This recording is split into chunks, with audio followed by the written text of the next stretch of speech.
hemos visto la importancia de habilitar instancias de colaboración e intercambio de ideas como esta, que permitan debatir y concluir acciones concretas que faciliten los cambios y procesos de adaptación.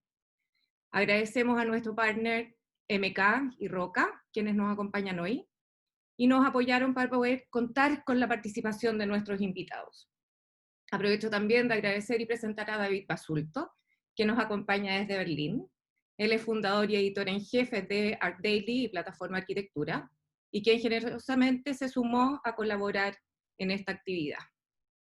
Él será quien modere esta sesión, además de apoyarnos con la curatoría y difusión de las visiones que escucharemos hoy. Iniciamos así entonces el segundo conversatorio, Arquitectos del Mundo y la Crisis.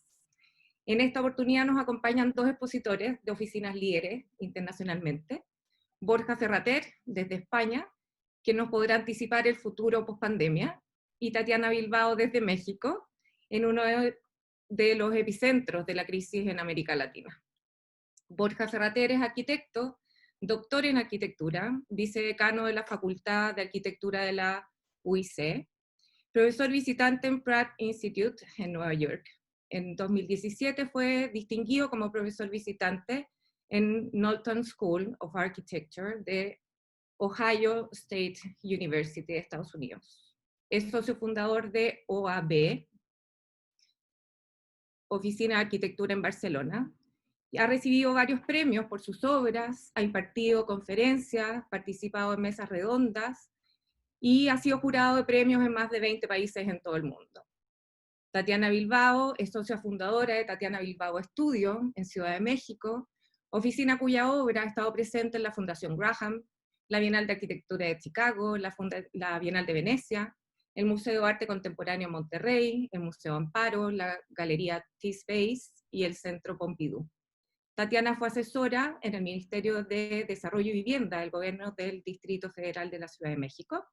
Ha sido docente de la Escuela de Arquitectura de la Universidad de Yale, Universidad de Harvard, en la AA en Londres, Universidad de Columbia y en la Universidad Andrés Bello en Chile, taller con quien tuve la oportunidad de compartir. Fue nombrada en 2010 voz emergente por la Liga de Arquitectura de Nueva York y obtuvo el premio Global a la Arquitectura Sostenible por la Fundación Locus, entre otros. Tatiana y Borja compartirán su visión de la crisis, permitiéndonos por una parte conocer las estrategias que han ido adoptando en el ámbito práctico de sus oficinas y a su vez entregarnos una visión de futuro en relación a cómo las ciudades cambiarán, se adaptarán y probablemente construirán nuevos lugares. Les pido que durante la sesión puedan realizar sus preguntas a través del chat, las que seleccionaremos al final para ser respondidas por nuestros invitados. Muy bienvenidos Tatiana, Borja y David. David, te cedo la palabra para iniciar esta conversación. Muchas gracias Francisca, Ángela y a la OA por generar esta instancia de poder conectarnos. También para los que están en Chile, de abrirnos un poco, de sacarnos de este problema que es de escala planetaria y que, como podremos conversar hoy con Borja y con Tatiana, ver cómo nos ha afectado y quizás tener un rayito de esperanza para ver qué es lo que podría venir y poder compartir esta experiencia en este momento tan complejo.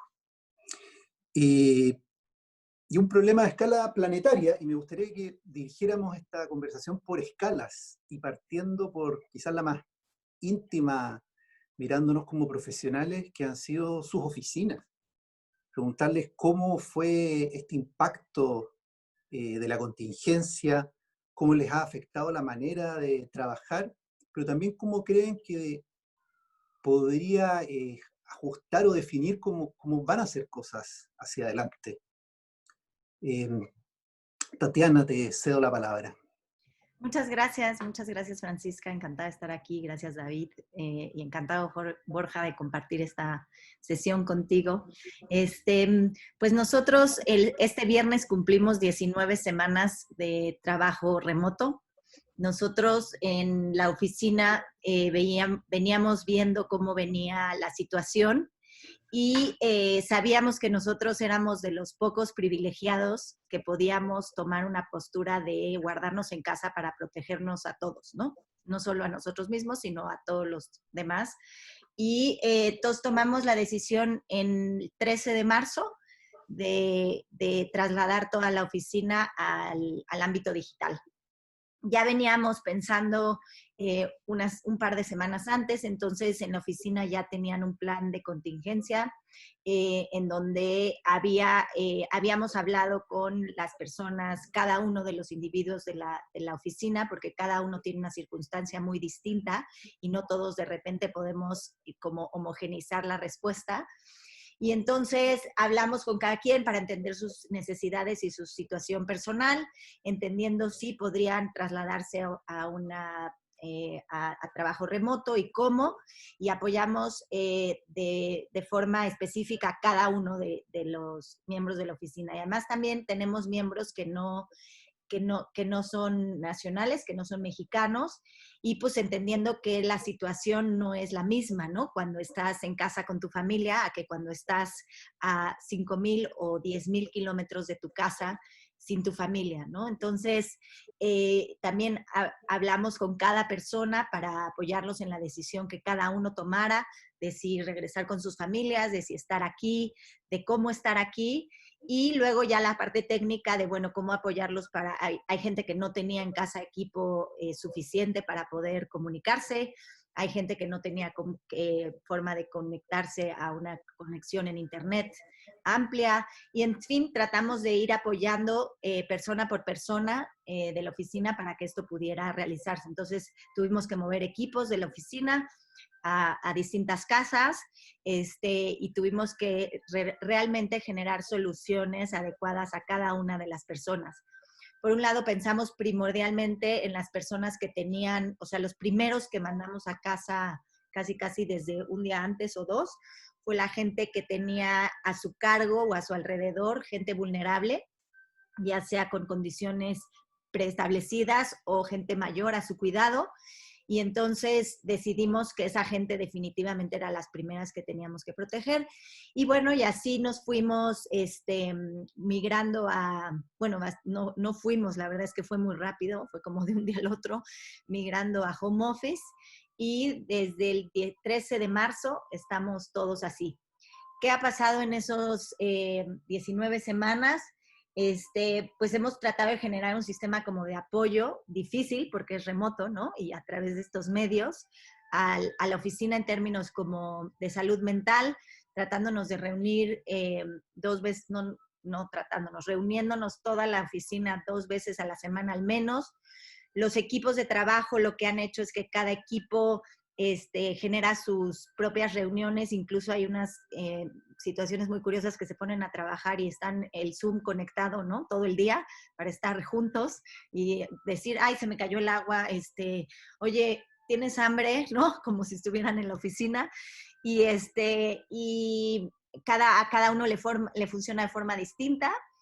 Lo que hemos hecho en términos como de las maquetas, porque sí hemos continuado siguiendo haciendo maquetas, es que hemos logrado como habilitar el espacio para que solo vaya 1 o 2 personas que viven juntos, de todas formas, son roommates, entonces, bueno, esas 2 personas van al mismo tiempo y va la otra persona que trabaja en ese lugar de forma alternativa y se ponen de acuerdo, y hemos logrado hacer lo que más nos gusta, que son cosas físicas. Y hemos generado algunos espacios también para que cierta gente que necesita por alguna cosa u otra vaya a la oficina con todas las protecciones posibles, ¿no? Con no medios de transporte y demás, a que esté en el día porque ya lo necesita mentalmente o físicamente por alguna razón, y con medidas de mucha protección y no máximo 3 personas en una oficina que es para 65. Entonces, hemos hecho varias soluciones que se van adaptando conforme a la situación, ¿no? Y eso, bueno, ha sido un poco lo que ha pasado en la oficina. ¿Y tú crees que alguno de estas nuevas metodologías, algunos de estos cambios, te hacen vislumbrar cómo funcionará tu oficina hacia adelante? Pues mira, creo que algo de lo que sí siento que se ha eficientado es la comunicación con el exterior, ¿no? porque nosotros somos una oficina que está basada en la Ciudad de México, pero hoy solo tenemos un proyecto que además empezó con la pandemia, muy chistoso, en la Ciudad de México. Todos nuestros proyectos están fuera de la ciudad y empezábamos ya, la verdad, a tener demasiados desplazamientos que hoy veo que la mayoría eran innecesarios, ¿no? Entonces, creo que eso ha sido algo que se va a poder transformar. Creo que de estar acostumbrados como sociedad a tener siempre una relación muy personal, esto lo que está haciendo es cambiarnos a entender que podemos también generar una relación por estos medios, ¿no? Entonces, creo que una de las cosas que se van a eficientar muchísimo es el poder trabajar de forma remota, pero sin tener que estar remotamente ahí, ¿no? Entonces, creo que eso es un impacto importante. Sin duda, creo que el tema también el tema de cuidados, ¿no? Creo que la gente que tiene que tener un poco más de flexibilidad del espacio, sobre todo de estar, ¿no? En un espacio específico, a una hora específica, va a poder ser mucho más flexible, ¿no? Para que pueda generarse un esquema más sustentable de cuidados, tanto a personas mayores como a niños chiquitos, ¿no? Y creo que eso también ha funcionado. Digo, ahora no ha funcionado tanto porque la pobre gente que tiene a su cuidado a niños, pues no puede generar los mismos horarios de trabajo que la gente que no tiene cuidado a niños, ¿no? Estando en casa. Pero bueno, eso creo que todavía tendría que repensarse en base a un sistema social, que esa es mi idea de futuro después de esta pandemia. Perfecto. O de todas maneras que hay un gran desafío cuando mencionas las maquetas, como ese trabajo más manual que uno usa para colaborar, que lamentablemente ese es el que nos va a costar llevar online, pero de seguro que algo se nos va a ocurrir. Pues yo te digo, la producción no lo sé, porque de todas formas creo que la arquitectura necesita producirse de forma colectiva. No creo que haya forma de generar hoy arquitecturas para todos si no empezamos desde siendo todos, ¿no? Entonces, sí hay una parte que, bueno, esto lo ha ampliado, porque entonces de alguna forma, en cierto sentido, puedes incluir a más, pero también excluyes a muchos más, ¿no? Entonces, no lo sé, yo no estoy 100% segura que se vaya a transformar el esquema de trabajo físico colectivo tan profundamente, pero sí se va a eficientar, ¿no? Yo creo, al menos es lo que pienso en mi caso y es lo que pienso hoy, que esa es otra cosa. Creo que lo que pensaba en la semana 1, a la semana 2, a la semana 19, ha cambiado todos los días. Sí, y de todas maneras que va a seguir cambiando hasta que no veamos un fin a esta situación. Uh-huh. Y para ti, Borja, ¿cómo ha sido esta experiencia en ese primer golpe cuando fue avanzando el tiempo? ¿Cómo lo has visto, las primeras medidas y ya cómo crees que debiera cambiar tu práctica hacia adelante?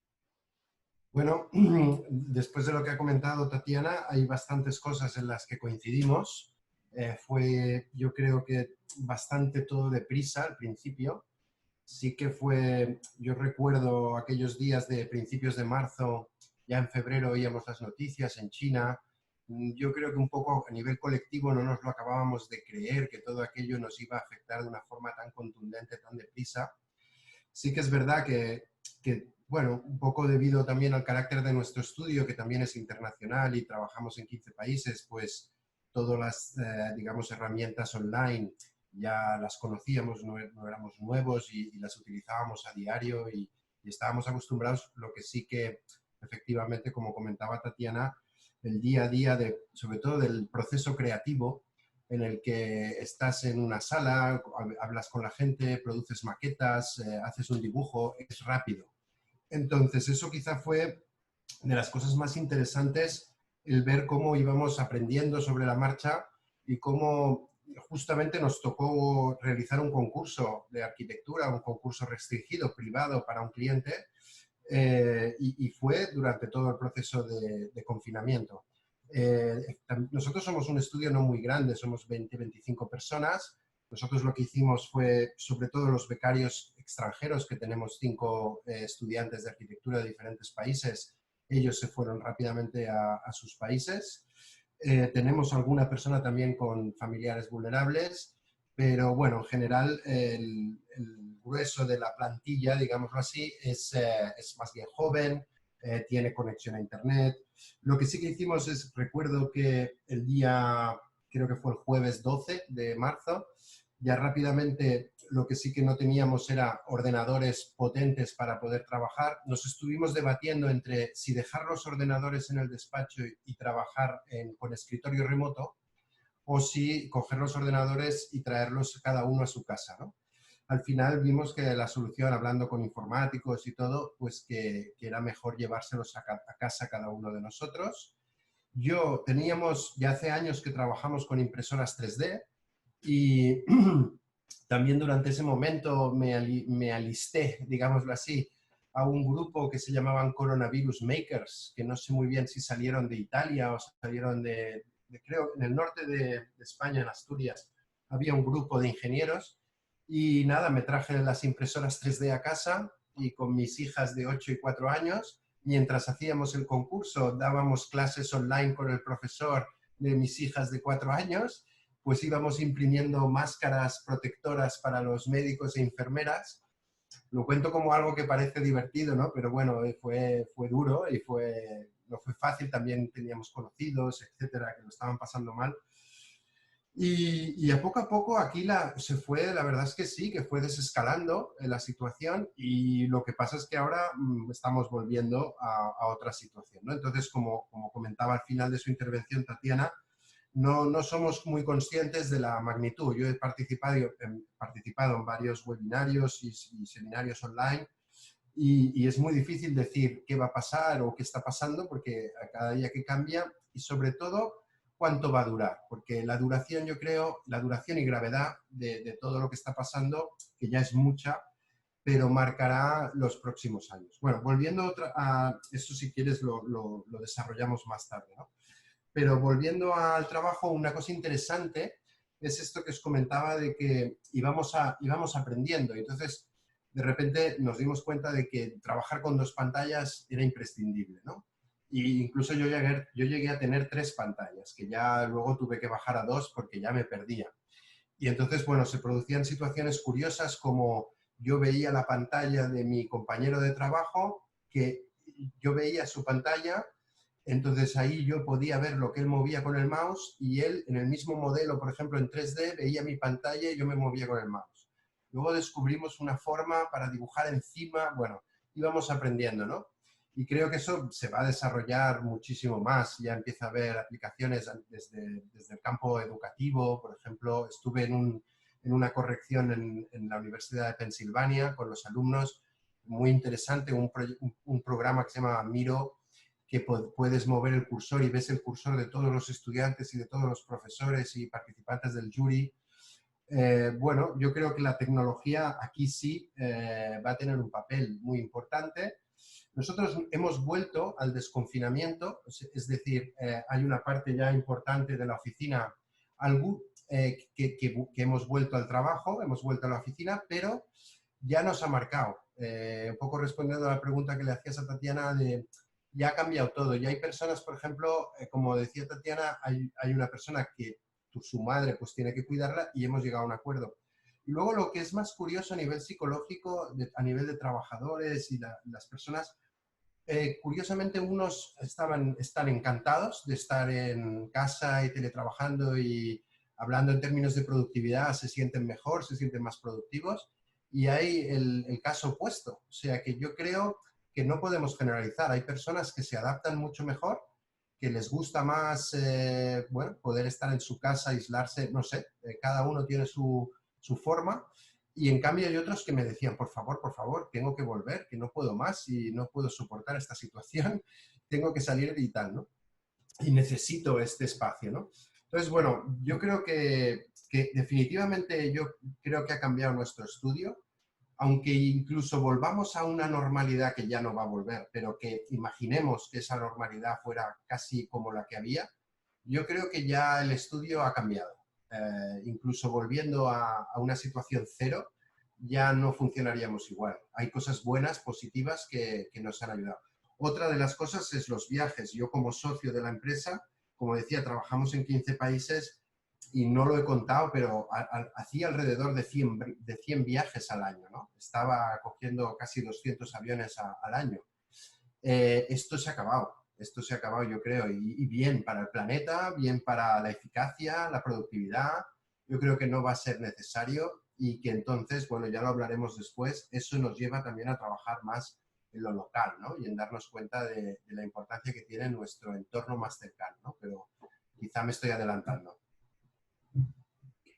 No, de seguro que, bueno, cambios como trabajar de manera remota, colaborar, reducir los viajes, eran posibilidades antes, pero no teníamos la necesidad. Ahora esta crisis nos está haciendo más patente y acelerando varios problemas de distintas escalas, como viéndolo en la ciudad. Vivimos en ciudades dinámicas que por sus dinámicas de crecimiento, precio de suelo, han ido desplazando a la población y se ha marcado mucho más la desigualdad en las ciudades. Y es quizás ahora cuando te dicen trabaja desde la casa, no salgas a trabajar, que para nosotros quizás es muy obvio, es muy sencillo tomarlo, pero para otras personas no tanto. Y estos problemas que se empiezan a hacer más patentes, como la integración social, el poder pensar en ciudades más equitativas, en la vivienda integrada. ¿Cómo ves tú, Tatiana, la urgencia de estos problemas en la contingencia?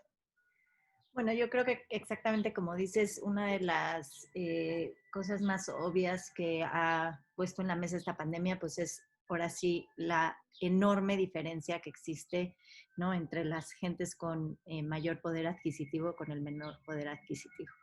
La desigualdad es absolutamente como el espejo, ¿no? De esta pandemia y creo que eso es algo que ojalá nos lleve a pensar en cómo poder integrar, ¿no? a la sociedad como de manera íntegra y completa.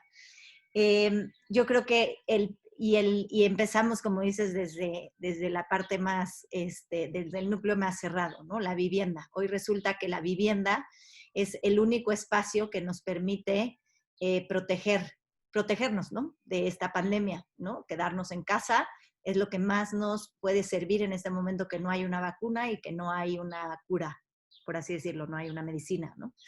Entonces, pero eso solo lo puede hacer la gente que tiene una casa. Y una casa debería de ser para eso, para protegernos, ¿no? Una casa debería de ser el proveedor de la mejor protección para la salud y para el bienestar de un individuo. Y no lo hemos tratado como tal, como sociedad, ¿no? Ahora resulta que nos podemos dar cuenta claramente, y ante esto, que la vivienda es hasta un tema de salud pública, ¿no? Entonces, ¿cómo podríamos realmente enfocar nuestras energías como sociedad para que todo mundo pudiera tener la posibilidad de tener una vivienda que lo proteja desde la salud hasta su integridad física y moral, ¿no? Y creo que algo de lo que a mí me gustaría que surgiera de esta pandemia es ese entendimiento de la vivienda como necesidad básica del ser humano, como derecho primordial y como base de la pirámide para todo. Y cómo a través de ella, podríamos transformar la sociedad, no solo a una sociedad mucho más equitativa, sino también una sociedad muchísimo más responsable con el entorno, desde físico, social hasta el entorno medioambiental. Y yo creo que podría ser uno de los vehículos, ¿no? Para esa transformación. A mí me gusta pensar en grande y también soy de las inocentes que cree que eso se puede hacer, esas transformaciones, pero prefiero quedarme con eso con el pesimismo, ¿no? Pero sin embargo me da miedo que hay mucha gente, ¿no? Y la fuerza que te lleva a seguir, o sea, como a pensar, ¿cuándo se va a abrir? ¿Cuándo vamos a volver? ¿Cuándo vamos a regresar? ¿Cuándo vamos a volver a hacer lo mismo que hacíamos antes? ¿No? A mí me gustaría que esa inercia se acabara y a lo mejor es por eso que está durando tanto, ¿no? Para que realmente entendemos que no podemos regresar a lo que estábamos haciendo antes. No lo sé. Sí, seguro que mientras más tiempo pasa, más tenemos ese sentimiento de que no podemos volver a los esquemas anteriores. Y de seguro que la vivienda, como tú bien dices, es el lugar que nos deberá cobijar, y yo creo que mucha gente se la cuestiona al no poder recibir esa protección que esperaba, al verse que su vivienda es más precaria quizás de lo que tenía en mente. eh, Aparecen estas preguntas de ¿por qué estoy viviendo así? ¿Por qué llegué a esto? Y tú, Borja, ¿cómo ves esta oportunidad para pensar en la integración social y en la vivienda en la ciudad? Pues mira, varias cosas, ¿no? Bueno, empezar diciendo que estoy totalmente de acuerdo con Tatiana. Luego, yo quisiera recordar antes que la arquitectura siempre ha sido, yo creo que se nos ha olvidado que la arquitectura siempre ha estado marcada desde hace muchísimos años por las pandemias. O sea, desde el siglo XIX, las ciudades europeas que estaban hacinadas, los grandes planes Haussmann, París, las grandes avenidas, fueron simplemente la respuesta de los urbanistas y arquitectos para solucionar problemas de pandemias y problemas de enfermedades. Y luego vino el movimiento moderno, o sea, la humanidad se enfrentaba a la viruela, al cólera, a la gripe, a toda una serie de pandemias. No es ni por asomo la primera vez y la primera vez que los arquitectos dan respuesta. Si vemos la arquitectura de las vanguardias, ya en la misma Bauhaus, la arquitectura moderna, esta arquitectura blanca, en el fondo, está muy ligada a esa idea de higienizar, de dar los espacios que estén ventilados. Incluso circulaba hace poco por las redes sociales, un vídeo, ¿no? Recordando esto, ¿no? Cómo para luchar contra el cólera, cómo las escuelas de repente se abren y se hacen escuelas al aire libre, aulas. La misma idea de Le Corbusier de ubicar la guardería en la unidad de habitación en la cubierta. O sea, ha estado la arquitectura frente a las pandemias, frente a los viruses, ha estado allí siempre trabajando e intentando solucionar. Creo que quizá la generación actual lo teníamos como algo que ya estaba más que superado. Y esto nos ha devuelto como un cubo de agua fría a esa realidad, ¿no? Y creo que vamos a tener que seguir conviviendo. Dicho esto, creo que hay un gran fracaso. Y voy a empezar primero por ser crítico e intentar dar soluciones, pero creo que el gran fracaso ha sido la zonificación, que precisamente nos la trajo el movimiento moderno. Yo creo que el zoning, se ha de acabar. O sea, al menos como está planteado a día de hoy. Yo creo que ha sido un gran fracaso las ciudades, cómo se han organizado y cómo incluso a nivel normativo parece hasta que es ilegal trabajar en casa. Porque ahora, si te fijas, el zoning, cuando construyes la licencia de obras te la dan para una vivienda. Oiga, pero yo quiero hacer una vivienda y un despacho y a lo mejor incluso un comercio, ¿no? Y quiero tener un lugar para una tienda. Bueno, pues eso es imposible hoy en día con las normativas. Es decir, hemos llegado a tal nivel de surrealismo, ¿no? De que el zoning está ya incorporado en la unidad, en la vivienda, ¿no? Pero es que yo creo que a nivel de ciudades, estas ciudades que se han planteado de la ciudad dormitorio, la ciudad residencial, la ciudad del trabajo, los centros de trabajo, etcétera, con toda esa inmovilidad implicada, ha deshumanizado y luego ha generado esos problemas. Una de las cosas que más me han conmovido, yo vivo a 5 minutos de Barcelona, ¿no? Yo normalmente intento ir andando, caminando, que son 5 kilómetros, que me paso una hora, pero normalmente en bici y tal. Pero vivo a unos 5 kilómetros y normalmente la gente iba siempre en coche. Cuando estás a 5 minutos en coche, 20 minutos en coche.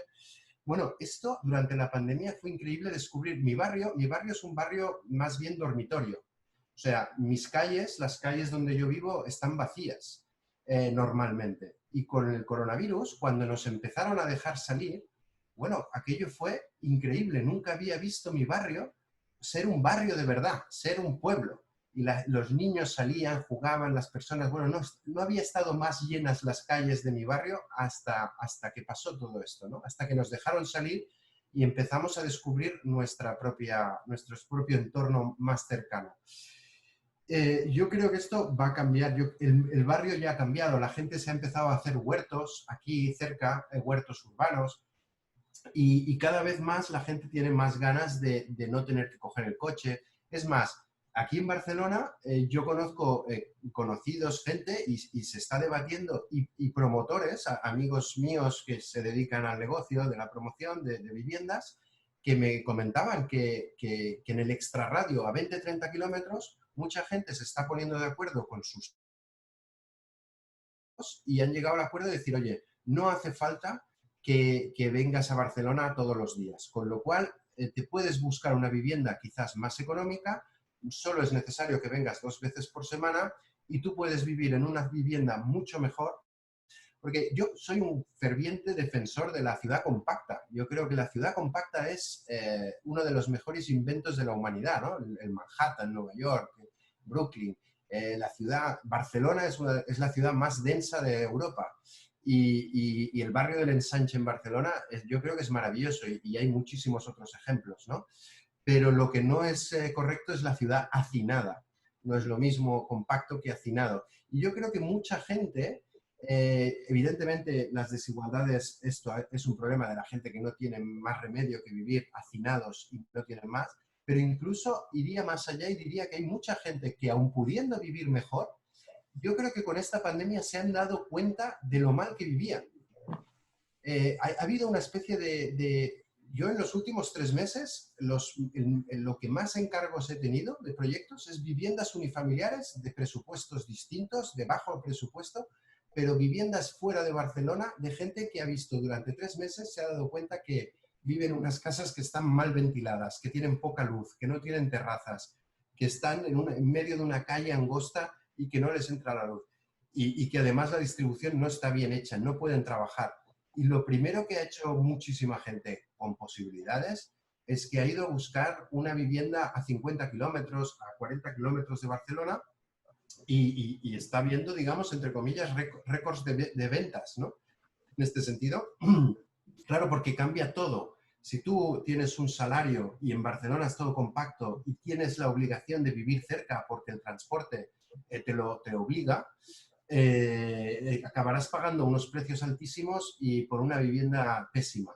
Si tú no es necesaria tu movilidad, la redistribución de la riqueza, y yo creo, espero, si esto se prolonga, esta pandemia se prolonga mucho en el tiempo, la tecnología está aportando muchísimo en el sentido de que quizás en poco tiempo tendremos internet global, ya no habrá ni 4G, o sea, tendremos internet por los satélites Starlink, Elon Musk, yo qué sé, pero es muy posible que tengamos, espero, un internet universal. Si esto pasa, la migración del pueblo a la ciudad, de la ciudad al campo, yo creo que va a ocurrir, podría ocurrir. Es más, yo cada vez tengo más ganas de vivir en la montaña, ¿no?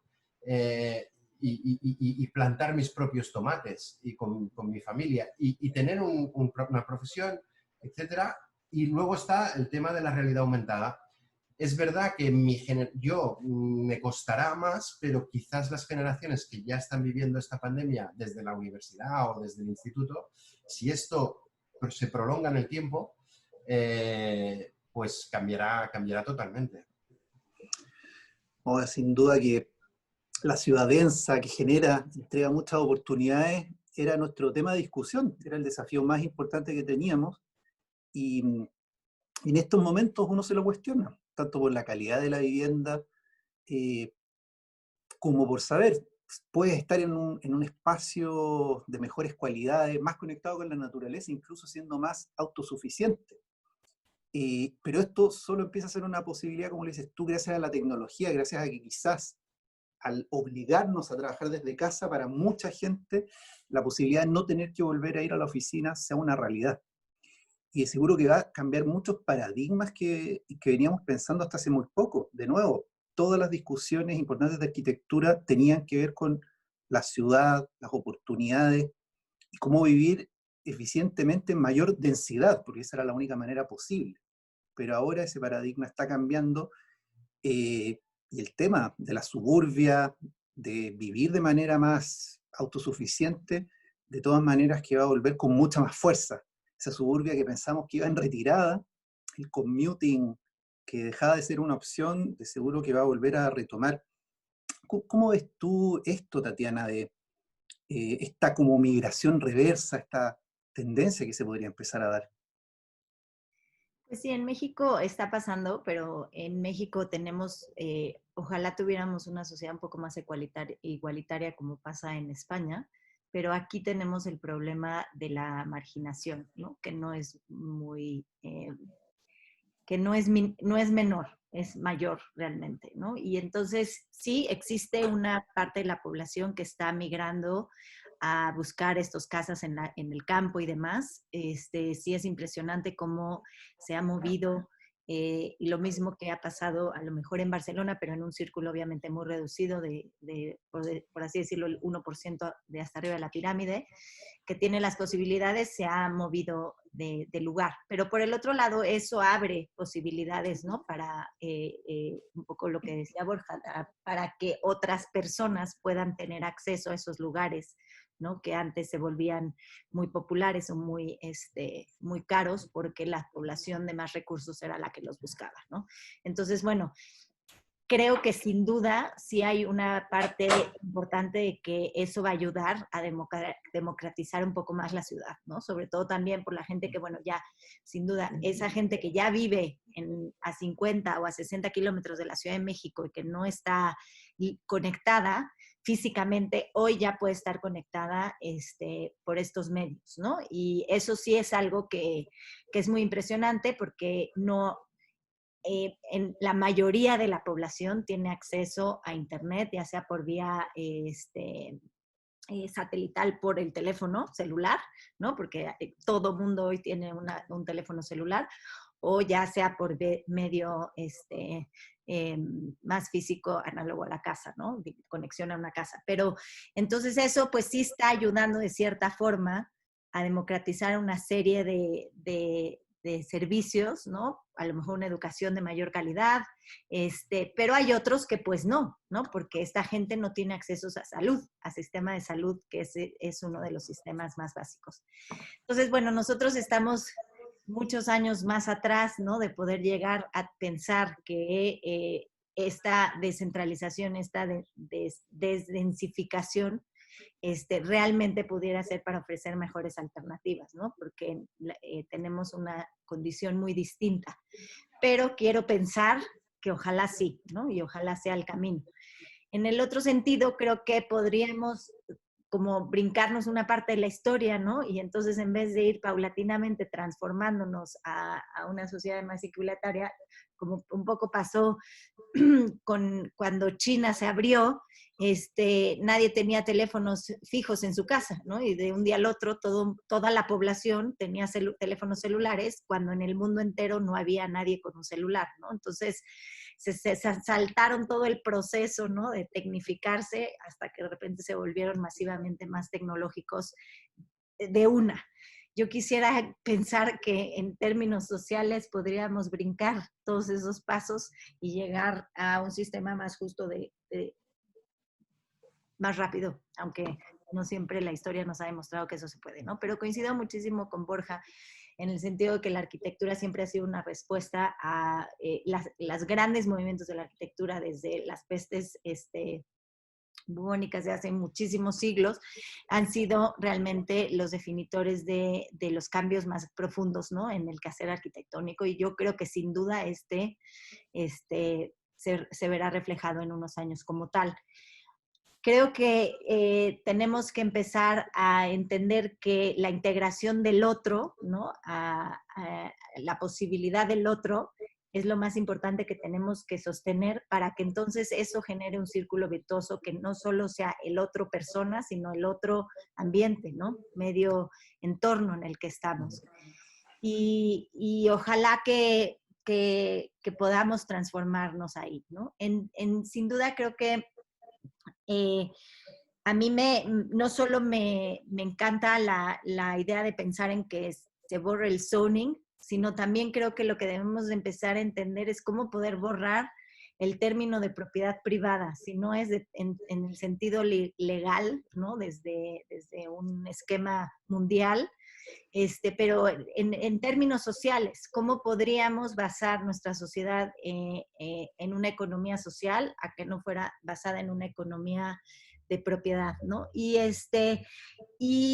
Y eso implica claramente generar una serie de círculos sociales que se alejan mucho de la dicotomía que vivimos hoy, ¿no? De o la familia nuclear o el colectivo general, ¿no? Y cómo poder generar esos círculos sociales que nos permitan hacer una sociedad mucho más integrada a distintas escalas. Hablando desde el núcleo de la familia, pero ¿cuál es el siguiente núcleo, no? Un sistema que nos permita tener un siguiente núcleo de una comunidad cerrada que ya se está dando en muchos lugares, ¿no? Con esta pandemia, de familias que decidieron unirse, 4 o 5 familias, para poder generar un núcleo cerrado de cuidados, porque sí se vuelve imposible, ¿no? Es lo que yo decía hace rato, o sea, para mí se volvió una vida casi imposible, con todo que yo también viajaba como Borja, tengo 2 niñas de 6 y 8 años, al momento que dejé de viajar, que dejé de tener este sistema de ayuda, ¿no? Que tenía desde la escuela, porque es un sistema de ayuda con mis hijas, ¿no? A un sistema de ayuda con mis padres, ¿no? Con un círculo de amigos y demás para poder que me ayudaran al cuidado de mis hijas, pues de repente todos en casa se volvió realmente prácticamente imposible poder trabajar al mismo tiempo que darles clases, al mismo tiempo que hacerles la comida, al mismo tiempo que lavarles la ropa. Era verdaderamente en un momento se volvió imposible. Ahorita ya no tienen clases, entonces empieza a la normalidad a llegar un poco más, bueno, no la normalidad, la tranquilidad,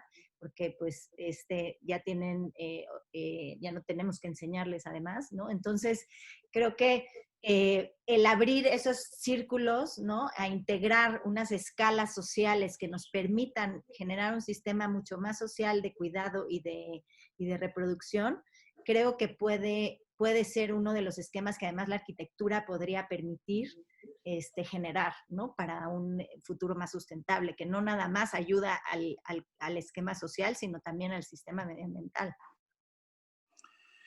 De todas maneras, la cercanía, redes, esta ayuda cambia la manera de verlo al pensar en cómo podría evolucionar la ciudad. Pero este problema es un problema común, es un problema que nos afecta a todos y donde entendemos que el Estado y los privados debieran trabajar bastante en sincronía. Por un lado está el Estado que se encarga de la zonificación, también de la infraestructura, el equipamiento, de dar el marco para cierto tipo de desarrollo, y que probablemente ahora, aportas una tremenda recesión, podrá apuntalar la economía a través de proyectos. Y los privados, que también aquí empiezan a jugar un rol muy importante y de tomar responsabilidad, porque la ciudad ya no se hace solamente entre unos pocos. Y este es un problema que vemos que nos afecta a todos y debiera estar esa responsabilidad. ¿Y cómo lo ven ustedes desde sus contextos en esta inmediatez de iniciativas público-privadas que hayan surgido debido a la crisis o que se hayan acelerado sus procesos debido a esto? Pues yo creo que cosas que han pasado de manera interesante, hablando de la Ciudad de México, pero a lo mejor también de otras ciudades, es como el sistema de movilidad, ¿no? En México se transformaron ya, incluso en las grandes avenidas, en Avenida Insurgentes, abrieron una ciclovía que ya estaba planeada y estaba pensada, pero bueno, de repente en la pandemia la hicieron de manera casi improvisada, ¿no? Y para poder lograr generar mayores conexiones y una red más amplia de poder de conectar ciclovías, ¿no? A las gentes en bicicleta. Y en algunas otras ciudades, eso no lo he visto todavía aquí, pero me parece una cosa que ha también sido un agente transformador, el de generar estas supermanzanas, ¿no? El de restringir el acceso vehicular a núcleos mucho más abiertos para poder generar como integración de espacios públicos al peatón y a otro tipo de movilidades, lo cual me parece que es algo de lo que va a suceder en una gran mayoría de ciudades, porque pues de repente la calle se volvía el lugar de nadie y que podría estar increíblemente usada, ¿no? A nosotros nos pasó lo que dice Borja. A la semana 3 nuestra calle eran papás, nunca la cerraron, está abierta, ¿no? El gobierno no ha hecho ninguna iniciativa para eso, pero papás parados al principio de la cuadra, otros papás en el otro lado y los niños jugando en la calle, literal, en el arroyo, en donde está el arroyo vehicular, a las escondidillas, a la pelota, a las bicis. Unos aprendieron a patinar, mis hijas aprendieron a echarse de las bajaditas con patines, ¿no? O sea, de verdad, algo que no sucedía antes. Y bueno, pasaba un coche, entonces niños, coche, todos para al lado, ¿no? Y pasaba el coche.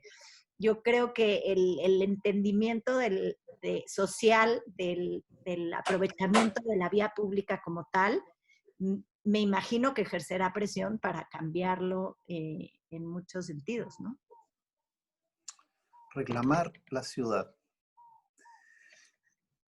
Y tú, Borja, desde tu experiencia, tu contexto, lo público y privado. Bueno, con respecto a este tema, es un tema que estaba muy candente y que se llevaba debatiendo en los últimos años muchísimo. Y yo creo que todo esto de la pandemia del COVID va a acabar siendo un poco un acelerador, espero.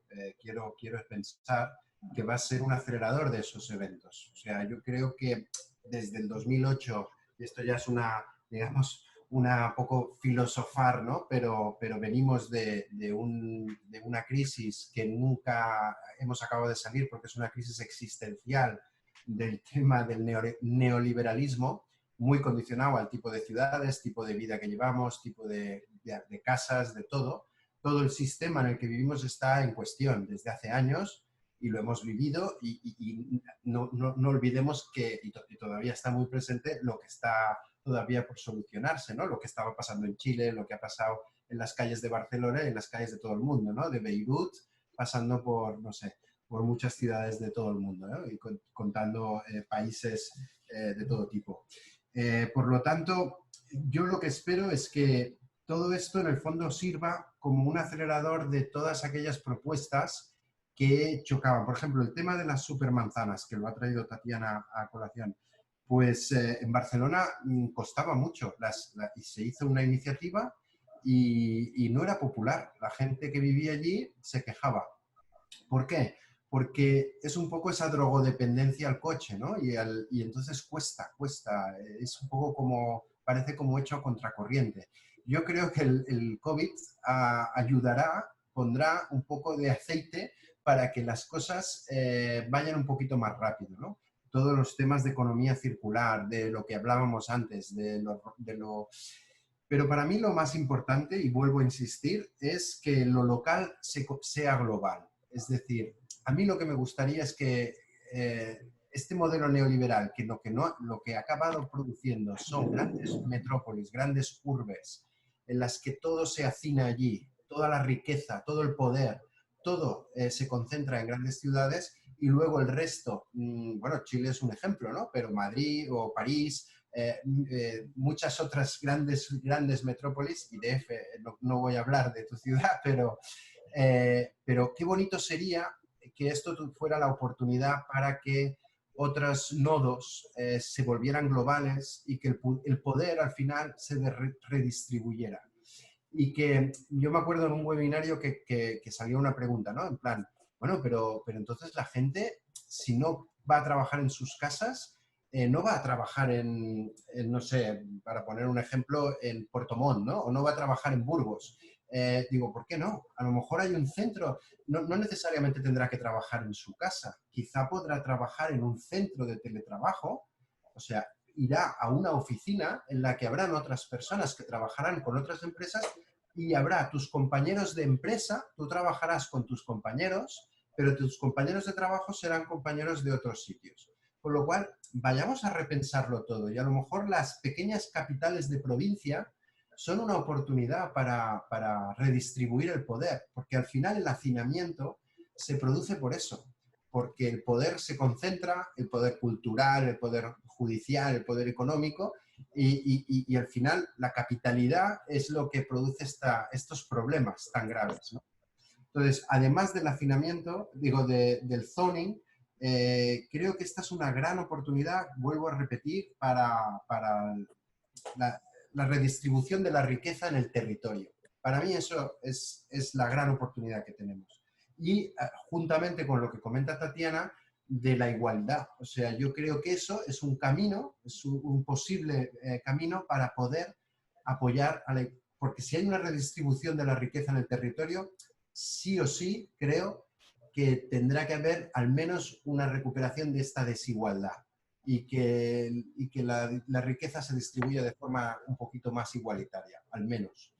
O sea, creo que una cosa y otra se podrían retroalimentar y ayudar. Y, muchas gracias por compartirnos esto de manera, primero, tan personal, también de manera optimista, pero realista, y desde sus distintas ventanas, como ven este problema, y yo lo que más rescato aquí de esta conversación, oportunidades para descentralizar, desconcentrar, y no solo de manera física, sino que a todo nivel, y entender la ciudad como oportunidad, pero la ciudad no solo con los edificios, sino que también una palabra y concepto que apareció mucho en la conversación, que son las comunidades, son nuestras redes, somos cómo nosotros nos podemos apoyar, incluso compartir trabajo sin trabajar en la misma empresa, compartir en la calle, que es nuestro lugar común. Y ahí yo creo que porque finalmente los humanos estamos muy dispuestos a ayudarnos los unos a los otros cuando tenemos esa cercanía. Así que muchas gracias por esta conversación y te cedo ahora la palabra, Fran, para que nos traigas algunas preguntas para continuar. David, muchas gracias Tatiana y Borja. Hay una serie de preguntas un poco diversas, de toda índole. Parto con la primera. Aparte de los cambios en el funcionamiento de las oficinas, ¿cómo piensan ustedes que van a modificarse los proyectos, especialmente los que congregan a muchas personas? Borja o Tatiana, no sé. Bueno, nosotros ya empezamos a hacer cambios. Por ejemplo, para poner un pequeño ejemplo, bueno, trabajamos en Chile nosotros, estamos desarrollando 3 proyectos.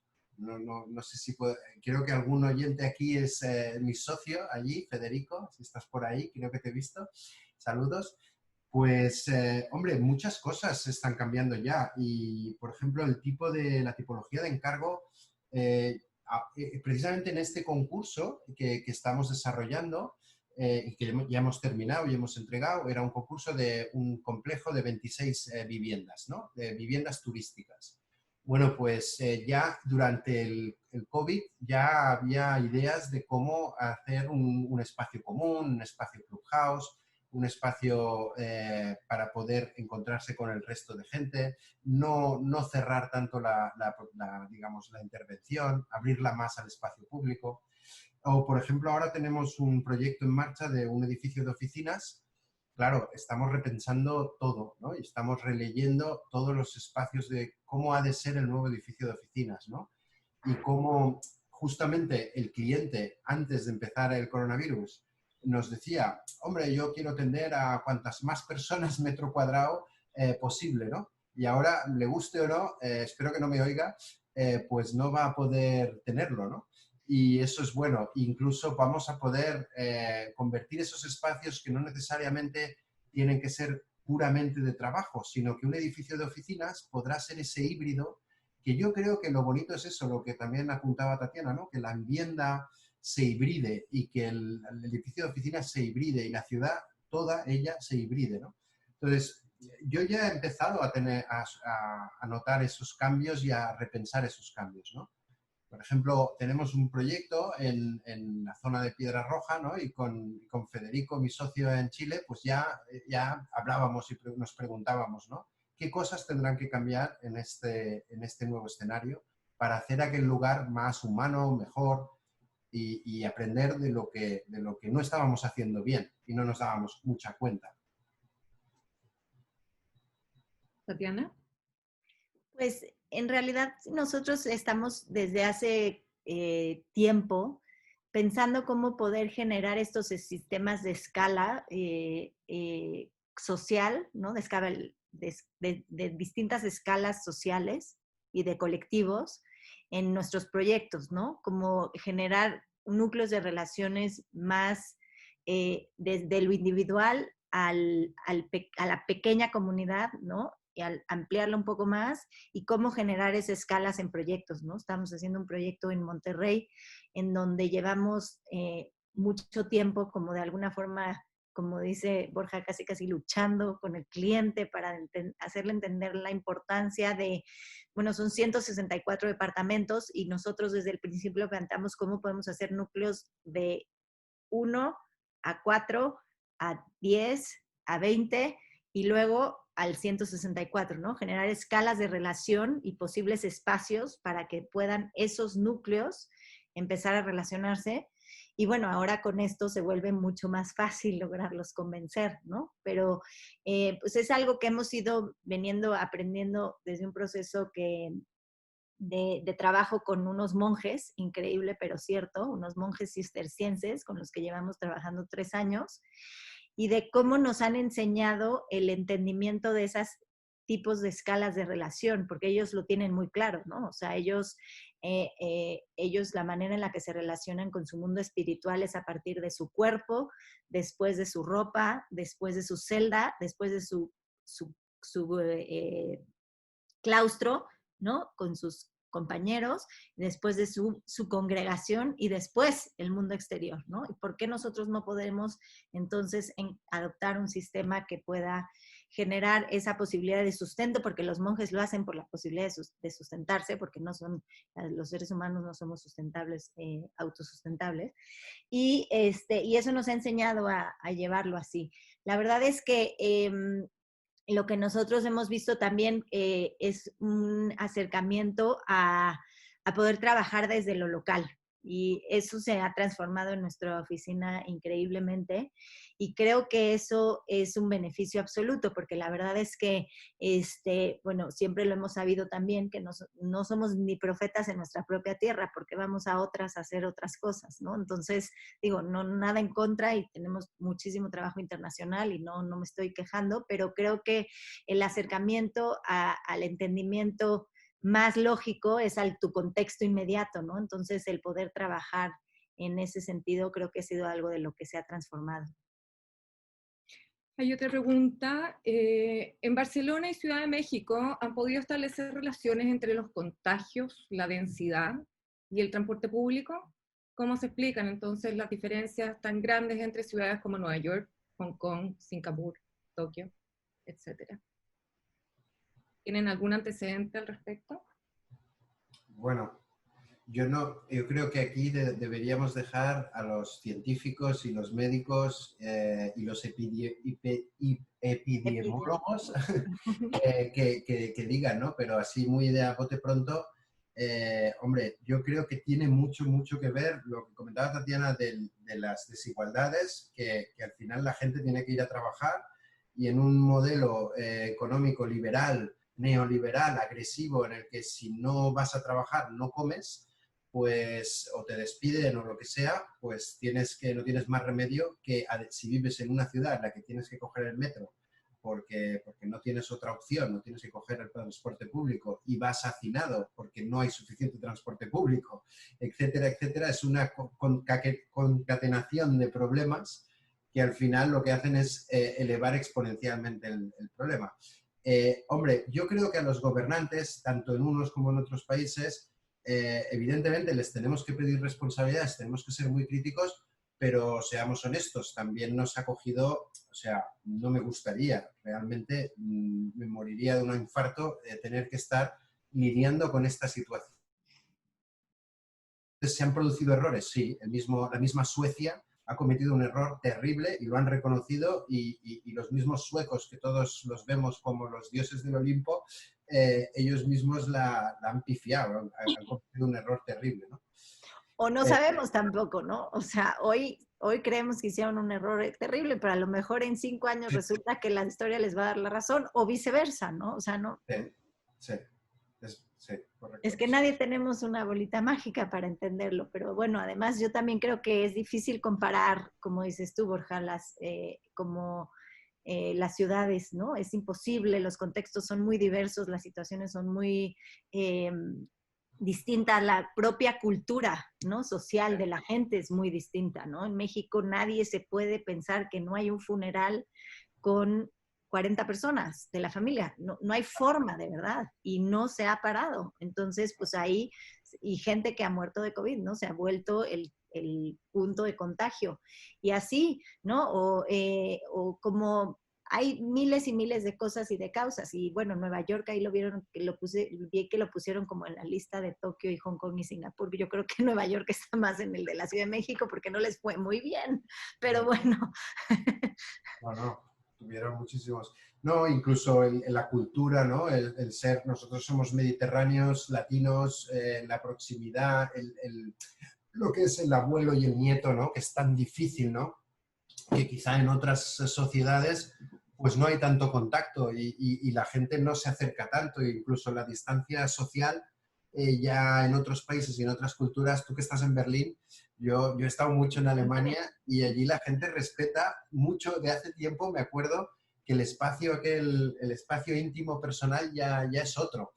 Eh, yo quería volver un poco reflexionando con lo que decía Tatiana, lo que es verdaderamente importante es que temas como el repensar la vida, el trabajo, todo eso que ya desde el Renacimiento, ¿no? Desde el Falansterio de Foucault, ¿no? Que ya decía 8 horas para dormir, 8 horas para descansar, 8 para trabajar, 8 para el ocio. Cómo todas estas tendencias del coworking, el cohousing, todo esto que ya estaba en boga y ya estaba en el escenario de debate de la arquitectura actual, yo creo que ahora se verá mucho más reforzado, ¿no? Y que tenemos que aprovechar esa oportunidad.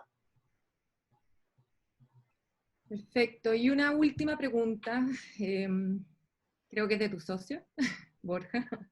¿Así? ¿Cómo promover la planificación y asociación público-privada? ¿Cómo? Hoy, ¿cómo promover la planificación y asociación público-privada? Que es un poco lo que también David planteó en algún momento. Sí. Dice, hoy solo existe el concurso público como mecanismo. Bueno, ahí yo voy a tirar un poco de... voy a vender mi ciudad y mi modelo de ciudad para la ciudad de Barcelona, el modelo Barcelona, que en los Juegos Olímpicos y que tanto se ha hablado y que se ha exportado y que yo creo que es muy interesante. Y Barcelona luego ha muerto de éxito. Y otro tema de debate que no hemos hablado hoy aquí es el turismo de masas. Todo eso también se tiene que acabar, pero nos llevaría mucho más tiempo hablar de todo eso, ¿no? Pero las ciudades, el parque temático del que se ha convertido Europa, esto también hay que repensarlo, pero es un tema aparte. Pero con respecto a la colaboración público-privada, hombre, yo soy un ferviente creyente en eso y creo que en Barcelona es un buen ejemplo. Y nosotros, mi despacho, acostumbramos a trabajar el 80-90% para clientes privados. Y uno de nuestros, lo que siempre intentamos y les explicamos, o yo explico a mis estudiantes en la universidad y todo, es que por mucho que estés trabajando para un cliente privado, tú estás trabajando para el habitante y estás trabajando para la ciudad. Y siempre, en todos los proyectos privados, como un concurso que hicimos para Indesa, que no ganamos, quedamos segundos, en Puerta Las Condes, el gran esfuerzo es que mediante una operación privada en la que el promotor, el cliente tiene que ganar y tiene que sacar un provecho económico, pero que todos ganen. O sea, nuestro, como despacho de arquitectura que trabajamos para clientes privados y que yo creo que es una obligación moral que nuestros clientes no se arruinen, ¿no? Al menos, y que saquen, aunque sea un poco, pero un poco de beneficio.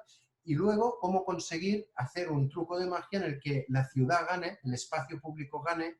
O sea, todos los proyectos, aun sean privados, han de ser orientados versus al espacio público y a qué le das a la ciudad.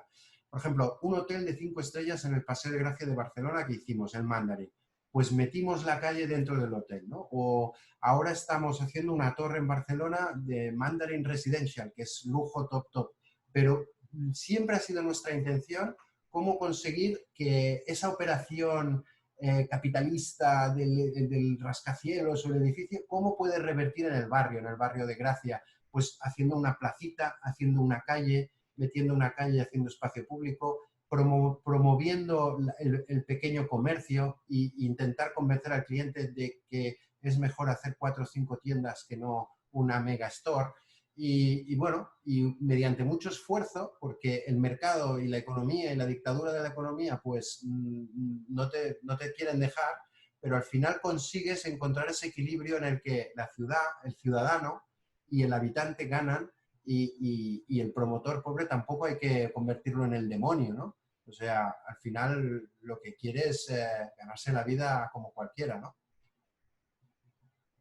Perfecto. Siguen apareciendo varias preguntas, pero estamos un poco pasados de tiempo y no queremos abusar de su tiempo y toda su generosidad y disposición en participar en esta conversación.